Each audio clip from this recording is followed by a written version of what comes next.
Hello दोस्तों, मैं हूं संकल्प कोठारी और आप देख रहे हैं अपना चैनल KDCH। तो आज हम पढ़ने वाले हैं नेशनलिज्म इन यूरोप का फर्स्ट पार्ट। अब वो क्या है? द फर्स्ट वर्ल्ड वार, खिलाफत and non cooperation movement in the year after 1919। अब जो ईयर था 1919, उसके बाद क्या हुआ? We see the national movement spreading to new areas. जो नेशनल मूवमेंट थे वो स्प्रेड हो रहे थे न्यू एरियाज़ में, incorporating new social groups. New social groups जो है वो इनकॉर्पोरेट कर रहे थे। Developing new modes of struggle, new modes of struggle develop हो रहे थे।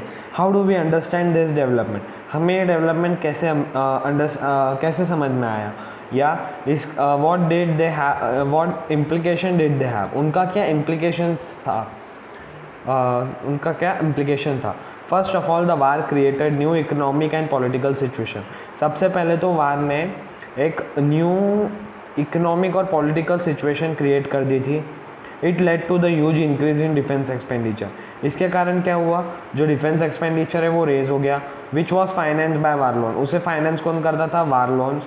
एंड इंक्रीजिंग टैक्सेस इंक्रीज हो गए, custom duties were raised and income tax introduced. दो through the war year prices increase. War year में प्राइजेस तो increase हुए, doubling between 1913 and 1918। 1913 से तो 1918 तक के जो प्राइस है पूरे डबल।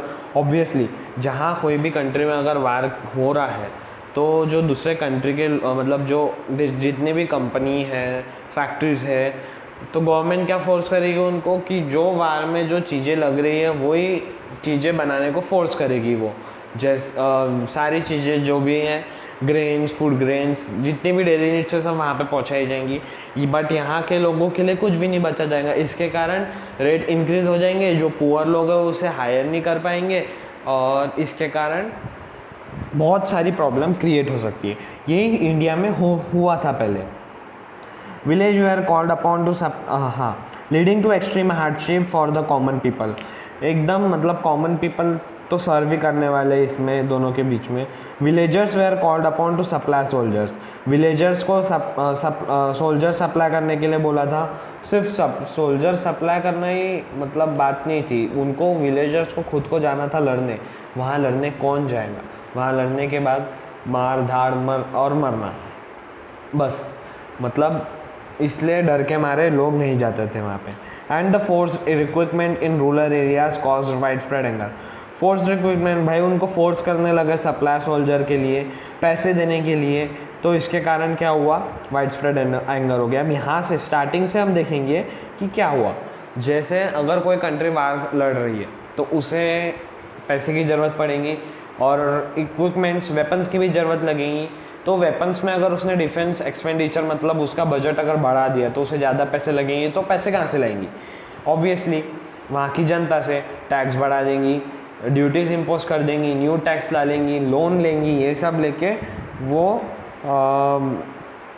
वेपन्स वगैरह बनाएगी फॉर द कॉमन पीपल।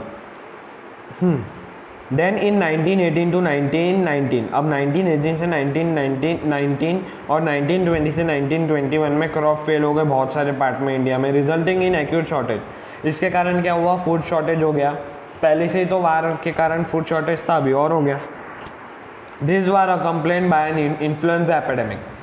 ये जो वार है इसको अब इसी वार के साथ एक इन्फ्लुएंजा एपिडेमिक आ गया। मतलब आज से करीब 100 साल 101 साल पहले, 100 साल पहले सेम जैसा कोरोना डिसीज़ है वैसी एक डिसीज़ आई थी पूरे वर्ल्ड में। इसके कारण 12 to 13 मिलियन 1921 में 12 से 13 मिलियन लोग मर गए थे इस डिसीज़ के कारण, और जो फूड का शॉर्टेज हुआ था उसके कारण। People hope that their hardship would end after the war. उन्होंने होप किया कि उनकी जो हार्डशिप है वो वार के बाद एंड हो जाएंगी, but that did not happen. वो कुछ हुई नहीं। At this stage a new leader. अब भाई यहाँ पे नवे हीरो की एंट्री हो गई और उसने क्या एक new mode of struggle suggest किया। अब पढ़ेंगे द आइडिया ऑफ सत्याग्रह। अब वो हीरो कौन था भाई?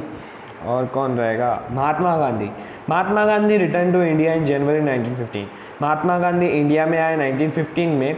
As you know he had come from South Africa. जैसे हमें पता है कि वो साउथ अफ्रीका से आए थे, where he had successfully fought. उन्होंने सक्सेसफुली वार जीता था अगेंस्ट द रेशियस रिजीम चालू थी अफ्रीका में, उसके खिलाफ उन्होंने वार लड़ा और वो जीते भी।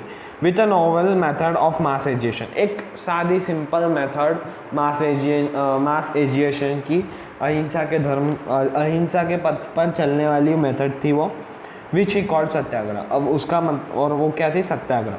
The idea of satyagraha emphasizes the power of truth. Idea of satyagraha क्या था? वो क्या करता था? एम्फेसाइज करता था पावर ऑफ ट्रूथ, मतलब पावर ऑफ ट्रूथ होना, उसको एक सच्चे इंसान, need to search for truth, सच्चे इंसान की ज़रूरत होना। इट सजेस्टेड दैट, उसने क्या सजेस्ट किया? If the cause was true, अगर कॉज तुम्हारा ट्रू है और उसके जो स्ट्रगल है, if the struggle was against injustice, then अगर जो कॉज है ट्रू है, स्ट्रगल भी अगर हमारा उस इनजस्टिस के खिलाफ ट्रू है, तो हमें कोई फिजिकल फोर्स नहीं लगेगा उस फाइट को लड़ने के लिए। मतलब बहुत सारे लोगों ने भी कहा है कि सत्य की हमेशा जीत होती है, भले लेट होती है लेकिन हमेशा सत्य की ही जीत होती है। विदाउट सीकिंग द वेंजेंस और being aggressive, a satyagrahi could win the battle. बिना किसी बम, आर्म फोर्सेस, बिना किसी यूज़ करे ये एक वार जीत सकते हैं। A satyagrahi could win the battle through, एक नॉन वायलेंस मेथड से ये लोग वार जीत सकते हैं। This could be done by appealing to the conscious of oppressor.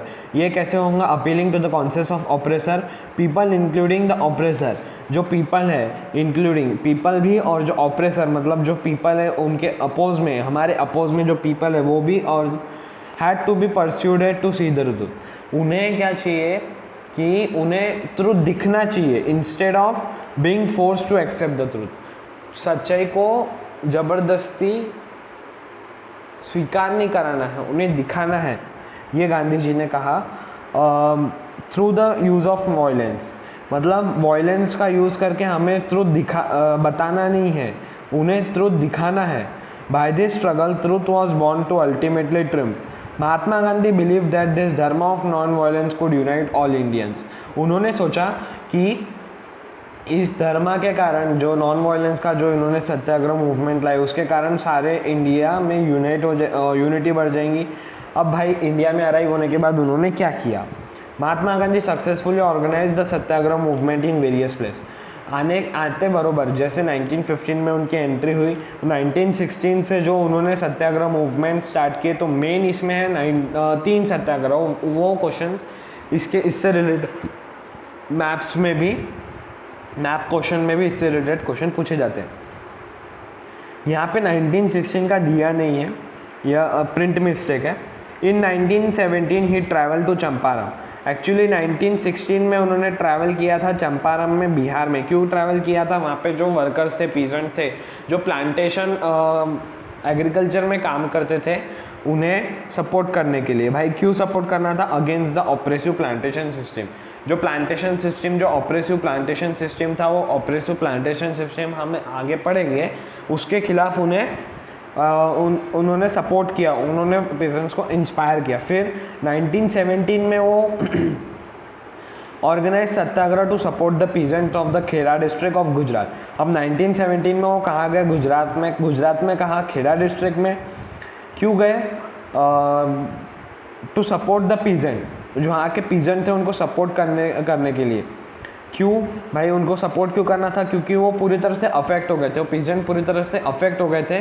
कैसे? क्रॉप फेलियर से, और जो प्लेग एपिडेमिक हुई थी, प्लेग नाम था वो डिसीज़ का। 1921 में जो डिसीज़ आई थी, जब वो वर्ल्ड वार ख़त्म होने के बाद, फर्स्ट वर्ल्ड वार, तब प्लेग एपिडेमिक थी। वो डिसीज़ का नाम क्या था? Plague epidemic.